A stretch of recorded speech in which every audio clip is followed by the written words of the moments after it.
Legislation that came out of Austin last year has made all of the voting and everything that goes with it, the process, a little confusing. Now, even those who voted this weekend experienced some of that. Adriana Alexander spoke to the Tom Green County Elections Office and has more.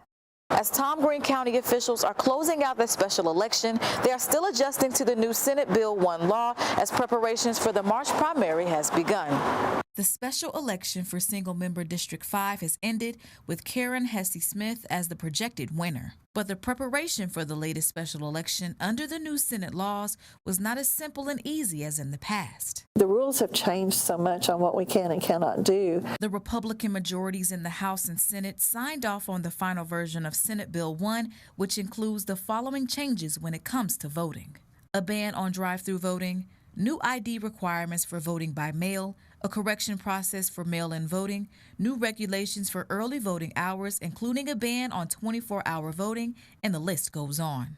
Tom Green County Elections Administrator Vonna Hudson says the new laws may have contributed to the low voter turnout this weekend. We're actually having to have each voter individually request their application for ballot by mail. We can't send them out to spouses, for example. One spouse can't request it for both of them.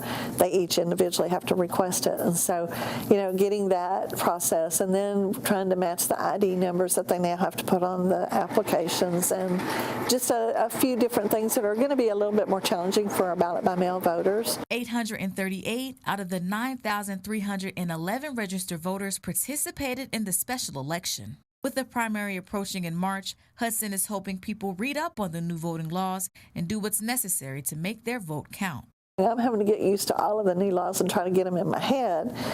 For another, we're so restricted on what we can and cannot say. And so voters are kind of getting surprised when they're getting these new applications and all the rules that they're having to follow for the application for ballot by mails. So the numbers were down on that, but they are starting to increase for the primary. For questions regarding voting in Tom Green County, visit tomgreencounty.gov/elections. Adriana Alexander, Fox West, Texas.